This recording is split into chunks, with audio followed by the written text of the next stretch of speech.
अच्छा जी, बिस्मिल्लाहिर्रहमानिर्रहीम। आज हमने एरर्स देखना है फिर से।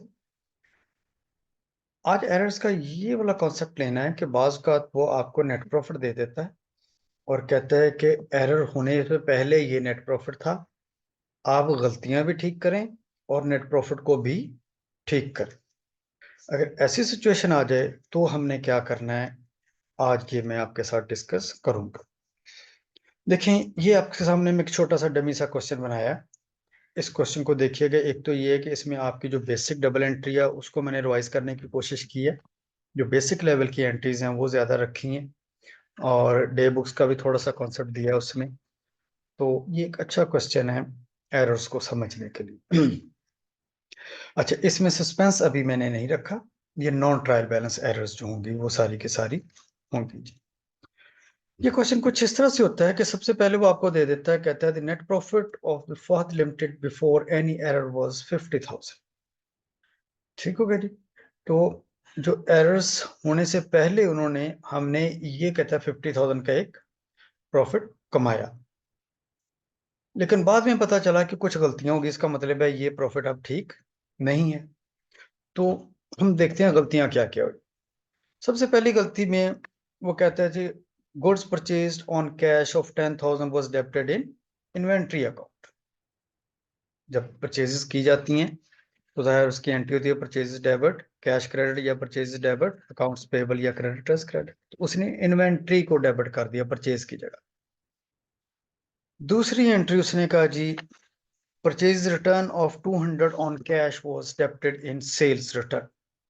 हमने परचेज रिटर्न 200 रुपए की जो थी वो रखनी, जो परचेज रिटर्न हुई, परचेज रिटर्न को आप क्रेडिट कर लें, अगर डेबिट होगा तो फिर ये काम खराब हो जाएगा। और क्रेडिट इन, हाँ, सेल्स टर्न अकाउंट। अच्छा, इसे करते हैं साथ साथ ठीक करते जाते हैं जी गलतियां। बस आपने जब भी ये क्वेश्चन आए तो देखें, आपने नेट प्रॉफिट को भी इग्नोर कर देना। आप सिंपली गलतियां ठीक करें, जो गलतियां दी हुई वन बाय वन गलतियां देखते जाते हैं और उन्हें ठीक करते जाती हैं। और आखिर में बताऊंगा कि प्रॉफिट को उस तरह से किस तरह से ठीक किया जाता है। सबसे पहली एंट्री देखें, goods purchased on cash was debited in inventory account. ये देखें जी, ये हम एंट्री करनी थी। देखें, इसका मैंने टेबल साथ ही रखा हुआ है। ये एंट्री होनी चाहिए थी, जो पहली वाली एंट्री परचेजेस डेबिट होनी चाहिए थी और कैश क्रेडिट होना चाहिए था या रिसीवेबल क्रेडिट होने चाहिए थे। कितने से जी? 1000 से, 1000 से, राइट जी। लेकिन एंट्री हो क्या गई? वो कहता है परचेज की जगह हमने इन्वेंट्री को डेबिट कर दिया और कैश को क्रेडिट कर दिया। और ये कितने से जी? अमाउंट ठीक लिखी हमने, 1000, 1000। जाहिर है जी, अब ठीक करने के लिए क्या करेंगे? परचेजेस को डेबिट होना चाहिए था, उसे डेबिट कर दें। इन्वेंट्री को क्रेडिट होना, डेबिट नहीं होना चाहिए था, उसे खत्म कर दें, क्रेडिट कर दें। कितने से जी? 1000, 1000। ये एरर जो है, ये एरर ऑफ कमीशन है, क्योंकि हमने एक एसेट की जगह एसेट को, ये एक्सपेंस की जगह एक्सपेंस को ही डेबिट कर दिया जी। ठीक हो गया जी। अच्छा, कभी कभी परचेजेस को वो एक्सपेंस लेता है। अगर उस तरह से देखा जाए तो फिर ये एरर ऑफ प्रिंसिपल बन जाएगी, क्योंकि परचेजेस एक्सपेंस है और इन्वेंट्री एसेट है। तो ऐसी एंट्री वैसे नॉर्मली अगर वो देगा तो वो कमीशन और प्रिंसिपल का नहीं पूछेगा, क्योंकि कंफ्यूजिंग होता है इसमें। अच्छा जी, दूसरी एंट्री, जो दूसरी एंट्री है वो कहता है परचेज रिटर्न ऑफ 200। देखिए, परचेज रिटर्न ऑफ 200 है ना, सबसे पहले तो परचेज रिटर्न की एंट्री लिखे। परचेज रिटर्न की एंट्री होनी चाहिए थी, परचेज रिटर्न ऑन कैश है, इसका मतलब है कैश डेबिट हो जाएगा और परचेज रिटर्न क्रेडिट हो जाएगा। परचेज रिटर्न की यही एंट्री होती है ना। अगर क्रेडिट पर होता तो accounts payable debit, purchase return credit. और अगर कैश पर खरीदी है तो cash debit, purchase return credit. कितने से जी? 200, 200।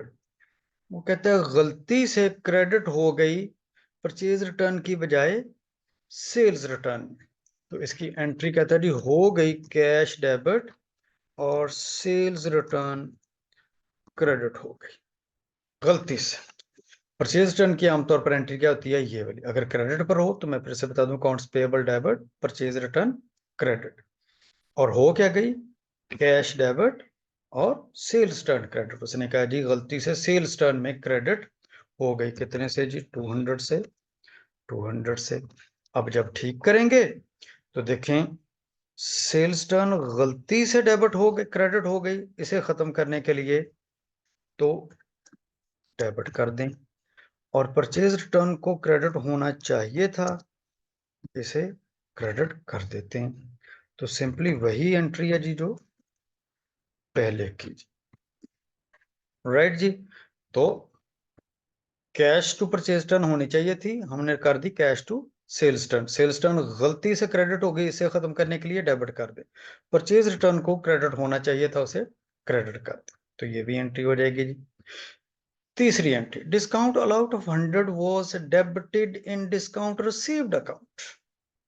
जी कहते हैं जी डिस्काउंट, सबसे पहले तो डिस्काउंट अलाउड था 500 रुपए का, सॉरी 100 रुपए का। तो पहले तो ठीक एंट्री लिखें, डिस्काउंट अलाउड की सही एंट्री होती है जब भी एंट्री लिखनी पड़े डिस्काउंट अलाउड डेबिट होगा और अकाउंट रिसीवेबल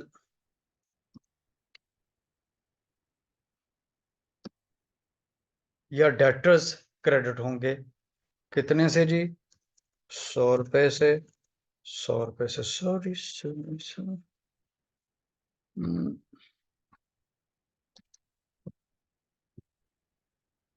ठीक, ये लीजिए 100 रुपए से। 100 रुपए से, वो कहते हैं गलती से डिस्काउंट अलाउड की बजाय हमने डिस्काउंट रिसीव्ड में उसे डेबिट कर दिया, और अकाउंट रिसीवेबल जो है वो बिल्कुल ठीक रहा। लेकिन दूसरे के बारे में उसने कुछ नहीं कहा ना, तो आपने भी समझना है कि वो ठीक हो। अगर अकाउंट रिसीवेबल में भी गलत गया होता तो फिर वो बताता कि अकाउंट रिसीवेबल में भी गलत गया, इसका मतलब अकाउंट रिसीवेबल बिल्कुल ठीक है। उसने कहा डिस्काउंट अलाउड जो था उसकी जगह डिस्काउंट रिसीव्ड डेबिट हो गया, तो आपने सिर्फ डिस्काउंट अलाउड की जगह डिस्काउंट रिसीव को डेबिट करके दूसरी एंट्री एज इट इज लिख देनी। 100 रुपया, 100 रुपया। अब जब ठीक करेंगे तो सिंपली जी डिस्काउंट अलाउड को डेबिट होना चाहिए था, उसे कर दें। डिस्काउंट रिसीव्ड गलती से डेबिट हो गया, उसे खत्म कर देते हैं जी। अमाउंट सेम रहेगी जी, कितनी, 100 रुपया, 100, राइट जी। Discount allowed to account receivable entry होनी चाहिए थी, वो कहता है discount receive to account receivable हो गई। अब डिस्काउंट अलाउड को डेबिट करें क्योंकि उसे डेबिट होना चाहिए था, नहीं हुआ, करें। डिस्काउंट रिसीव गलती से डेबिट हो गया, उसे खत्म कर दें। अकाउंट रिसीवेबल बिल्कुल ठीक क्रेडिट हो चुका था, उसे हमने नहीं छेड़ा।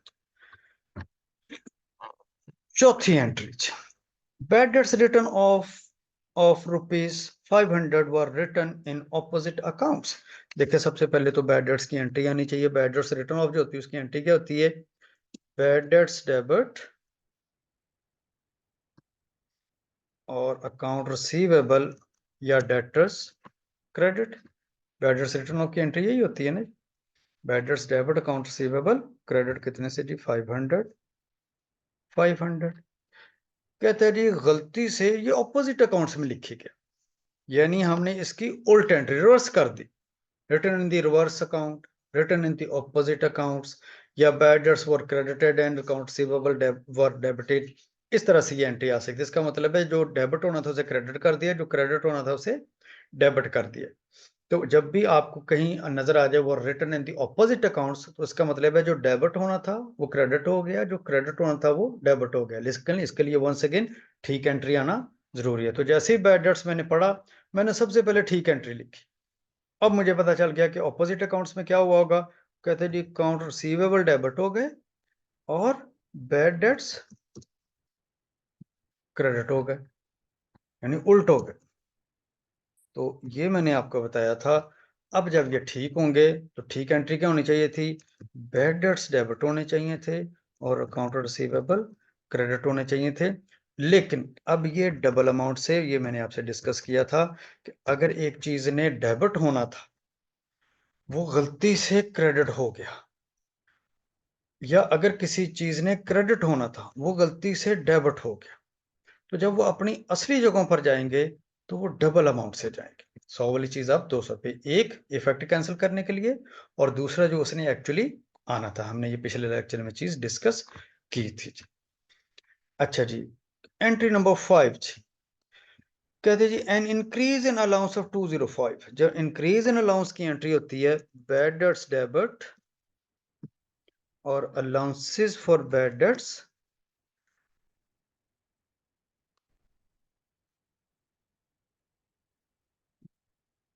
अलाउंसेस फॉर बैड डेट्स, इसको ऐसे लिख लेते हैं, allowances for bad debts credit. जब भी इंक्रीज होते हैं या क्रिएट होते हैं तो उसकी एंट्री क्या होती है अलाउंसेस की, bad debts debit allowances credit. ये मैंने जान के रखी है क्योंकि बैड डेट्स की सारी एंट्री रिवाइज हो जाएंगी। बैड डेट्स रिटर्न ऑफ की entry bad debts debit account receivable credit. अगर अलाउंस क्रिएट किए जाएं या बढ़े तो उसकी एंट्री होती है बैड डेट्स डेबिट और allowances for bad debts credit. कितने से जी, 205 205। अभी मैंने ठीक लिखी, आगे उसने गलती हुई। गलती क्या हुई, कहते वर रिकॉर्डेड एज 502। ये 502 502 से दोनों एंट्रीज लिखी गई। ये दोनों एंट्रीज हैं, ये दोनों 502 502 से लिखी गई। इसका मतलब है बैड डेट्स लिखे जाने चाहिए थे 205 से, लेकिन कितने से लिखे गए, 502 से ज्यादा लिखे गए। इसका मतलब है अगर ये ज्यादा लिखे गए हैं तो हम इसको कम कर देंगे जी। देखें जी,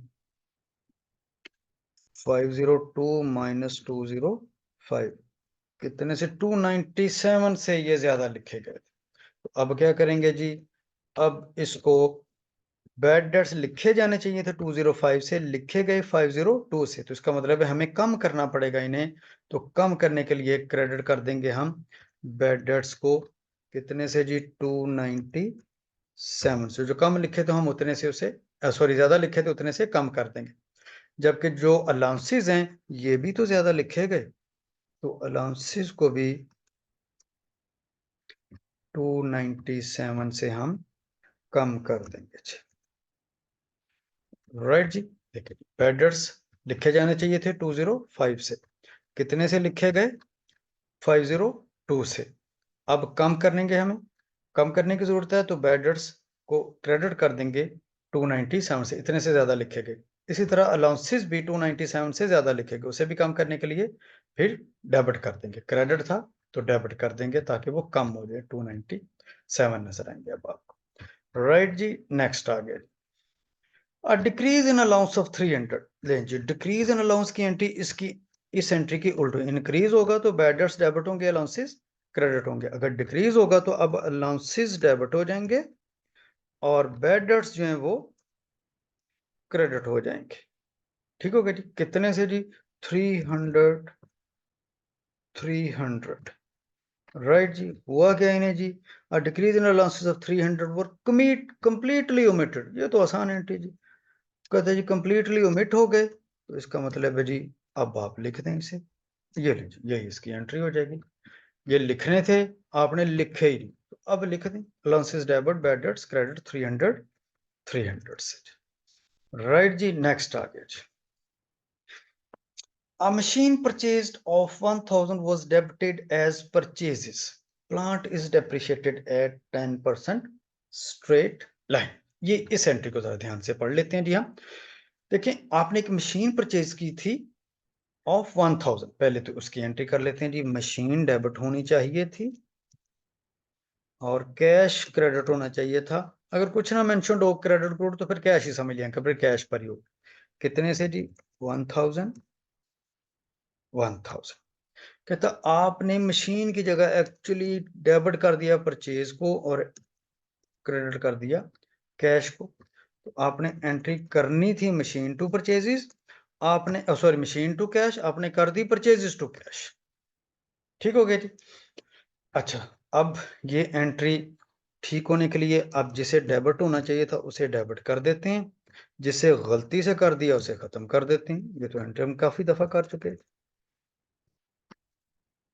ठीक हो गया जी, यहां तक तो एंट्री ठीक है। लेकिन देखें साथ वो कहता है, उसने डेप्रिसिएशन का भी जिक्र किया। तो माइंड यू, जब भी ऐसी सिचुएशन है, अगर एसेट किसी भी एंट्री में आए, जैसे एसेट आपने लिखना था एसेट, उसने परचेजेस लिख दिया, आपने शुरू में परचेज लिख दिया, सारा साल ये परचेज लिखा रखा, आखिर में जाहिर है डेप्रिशिएट भी नहीं हुई मशीन। तो जब आप मशीन लिखेंगे तो इसका मतलब है साथ वो, बाय द वे कभी कभी साथ वो डेट भी लिखता है। हम अज्यूम करते हैं 1 जनवरी को ही आपने खरीद लिया और 31 दिसंबर हमारा ईयर एंड है। इसका मतलब है ये मशीन साल के पहले दिन खरीदी गई थी, पहले दिन ही हमने इसकी मशीन नहीं लिखा बल्कि क्या लिख दिया, परचेजेस। हमने ठीक तो कर दिया इसको, अब मशीन डेबिट कर दिया और परचेजेस को खत्म कर दिया, लेकिन क्या ये एसेट डेप्रिशिएट नहीं होना था सारा साल? तो ऐसी सूरत में अगर कोई आपने एसेट लिखना था, आपने नहीं लिखा, तो पहले तो उसे ठीक कर, साथ ही उसकी डेप्रिसिएशन की भी एंट्री जरूर डालनी है आपने। तो अब ये देखें, वो कहता है जी ये प्लांट जो है ये आमतौर पर 10% स्ट्रेट लाइन पर डेप्रिशिएट होता है। तो 1000 10% पर अगर डेप्रिशिएट होता तो इसकी एंट्री क्या होनी चाहिए थी, डेप्रिसिएशन डेबिट होती और एक्यूमुलेटेड डेप्रिसिएशन क्रेडिट होती। राइट जी, कितने से,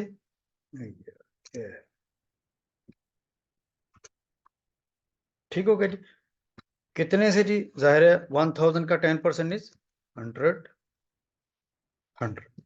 तो अगर आपने मशीन लिखनी थी, नहीं लिखी, तो अब लिखें और जिस उसकी जगह लिखा उसे खत्म करें, लेकिन साथ ही आपने डेप्रिसिएशन की एंट्री भी जरूर करनी है। अच्छा, ये अदर वे अराउंड भी हो सकता है, आपने परचेजेस लिखना था और गलती से मशीन को डेबिट कर दिया, तो इसका मतलब है फिर आपने डेप्रिसिएशन लिख दी होगी।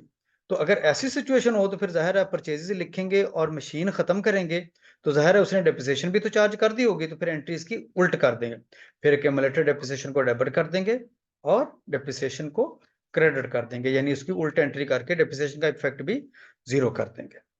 लेकिन इस सूरत में हमने डेप्रिसिएशन लिखनी थी इसलिए लिख दीजिए।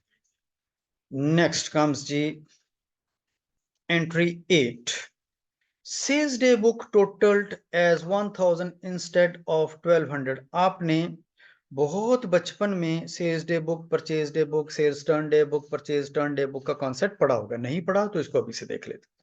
अगर एरर्स में आपको sales day book, purchase day book, sales turn day book इस तरह की कोई चीज नजर आए, तो सेल्स डे बुक नजर आए तो उसका मतलब है क्रेडिट सेल्स। बस आपने बस ये समझना सेल्स डे बुक है, वो दरअसल बताना चाहता है कि क्रेडिट सेल्स आपकी 1000 रुपए से लिखी जानी चाहिए थी, आपने सॉरी 1200 की लिखी जानी चाहिए थी, 1000 रुपए की लिख दी। परचेज डे बुक का क्या मतलब है, credit purchase, goods purchase on credit, ठीक हो गया। इसी तरह सेल्स टर्न डे बुक का क्या मतलब है, सेल्स टर्न की एंट्री करनी। परचेज टर्न डे बुक का क्या मतलब होगा, परचेज टर्न की आपने एंट्री करनी। तो यहां पर वो देखें जो कहता है जी सेल्स रिटर्न डे बुक जो है वो, सॉरी सेल्स डे बुक जो है वो आपने 1200 लिखना था, आपने उसका टोटल 1000 रुपया कर दिया। इसका मतलब है आपने एंट्री करनी थी अकाउंट रिसीवेबल या सेल, अकाउंट रिसीवेबल डेबिट होने थे और सेल्स क्रेडिट होनी थी। सेल्स डे बुक की एंट्री देख लें, होनी चाहिए थी 1200 से, जबकि हो कितने से गई जी, वो कहता जी हो गई है 1000 रुपए से, 1000 रुपए से। राइट जी, अब जब ठीक होगी तो जहर जी वंस अगेन ठीक भी ऐसे ही हो जाएगी जी। हमने लिखनी थी 1200 की, लिखी कितने की, 1000 की, तो रिसीवेबल कितने से कम लिखे, 200 रुपए से, सेल्स भी जाहिर है कितने से कम लिखी, 200 रुपए से। अब अच्छा, सेल्स डे बुक टोटल जब होती है ना, तो टोटल होने के बाद वो एंट्री आती है अकाउंट रिसीवेबल और सेल्स में लिखती है। बाज का वो कह देता है कि हमने टोटल किया तो टोटल 1000 रुपया लिखना था, सॉरी 1200 लिखना था, 1000 लिख दिया। और यहां पर वो कहता है लिखते हुए हमने रिसीवेबल बिल्कुल ठीक लिख दिया, सेल्स गलत लिखी, वो इंशाल्लाह सस्पेंस के केस में। लेकिन अगर वो कुछ नहीं, उसके बारे में कुछ नहीं बता रहा है, वो कह रहा है टोटल गलत लिखा गया, अंडरस्टेट हो गया, ओवरस्टेट हो गया, तो सिंपली आपने इसको बस जो लिखा दोनों एंट्री कर दें। अकाउंट रिसीवेबल टू सेल होनी चाहिए थी 1200 से, आपने कर दी 1000 रुपए से, 200 रुपए से कम लिखी थी, लिख दें जी। नेक्स्ट कम्स जी, कहता है जी परचेज डे बुक जो है दैट, उसका टोटल जो है वो 2000 हो गया 1500 की बजाय। ये ज्यादा कर दिया। तो परचेज डे बुक का क्या मतलब मैंने बताया जी, परचेज डे बुक का मतलब है क्रेडिट परचेजेस, तो परचेजेस डेबिट और अकाउंट्स पेएबल क्रेडिट, राइट जी। कितने से होनी चाहिए थी, 1500 से होनी चाहिए थी, आपने गलती से कितने से कर दी। वो कहता है जी purchase day book was totalled as 2000 instead of 1500। इसका मतलब है, सॉरी, इसका मतलब है हमने इसको लिख दिया है कितने से, 2000 से, 2000 से। तो अब जब इसे ठीक किया जाएगा तो देखें, परचेज 1500 से लिखी जानी चाहिए थी, गलती से कितने से लिखी गई, 2000 से। तो आप इसे पहले तो परचेजेस को खत्म कर दें जी, कितने से, 500 से, इसे क्रेडिट कर दें। इसी तरह जो पेएबल हैं ये भी लिखे जाने चाहिए थे, 1500 से लिखे गए 2000 से, इसका मतलब है ये भी गलत आ गए।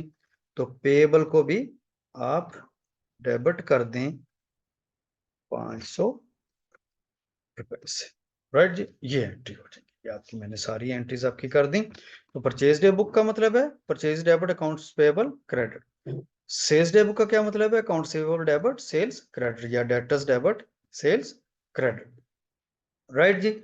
अच्छा जी, ये तो हमारा काम हो गया, हमने सारी एंट्रीज कर दी। वो कहता है दूसरा काम ये करें कि बताएं अब प्रॉफिट जो 50,000 का है इसका क्या इफेक्ट होगा। देखें जी, आपने सबसे पहले इधर लिख देना है जो नेट प्रॉफिट है। अब काम आया जी नेट प्रॉफिट का, कि नेट प्रॉफिट दरअसल था कितने का, 50,000 रुपए का नेट प्रॉफिट था ओरिजिनली। ठीक हो गया जी। अब आपने देखना है कि इसमें अब ठीक होने के बाद क्या हुआ। तो आपने आपके काम का सिर्फ ये वाला कॉलम है, आपने ये वाला कॉलम जो है ना सिर्फ इसको देखना, करेक्ट एंट्री वाला। इसमें देखें, इसमें जो आपने सिर्फ नॉमिनल अकाउंट्स को देखना, नॉमिनल अकाउंट्स कौन कौन से होते हैं, इनकम्स और एक्सपेंसेस के, इनकम्स और एक्सपेंसेस के। जो सिर्फ नॉमिनल अकाउंट्स हैं आपने उनको देखना है कि अगर नॉमिनल अकाउंट्स जो हैं वो आपके, उनका इफेक्ट इनके ऊपर क्या होना चाहिए। तो सिर्फ जहां जहां इनकम्स आए या एक्सपेंसेस आए वो आपने देखते जाना है जी। देखें जी, इसको मैं देख लेता हूं जी। सबसे पहले यहां से शुरू हो जाए, परचेज जो है ये एक्सपेंस है, परचेज एक्सपेंस अगर है तो इसको हमने, अगर अच्छा, इसमें नॉमिनल अकाउंट्स अगर डेबिट हो रहे हैं तो वो सारे के सारे माइनस होंगे प्रॉफिट में से। और अगर नॉमिनल अकाउंट्स क्रेडिट हो रहे हैं, बेशक इनकम है बेशक एक्सपेंस है, वो सारे के सारे इसमें ऐड होंगे क्योंकि वो इनकम बन जाएंगे सारे। ये इसका सादा सा रूल याद रखें कि नेट प्रॉफिट में हमने सिर्फ नॉमिनल अकाउंट्स को ट्रीट करना है। नॉमिनल अकाउंट्स कौन से, सिर्फ एक्सपेंसेस और इनकम्स। अगर ये डेबिट हुए करेक्ट एंट्री में तो ये ऐड होंगे, सॉरी माइनस होंगे। और अगर ये क्रेडिट हुए हैं तो ये ऐड हो जाएंगे। ठीक हो गया जी। चलिए इन्हें वन बाय वन देख लेते हैं।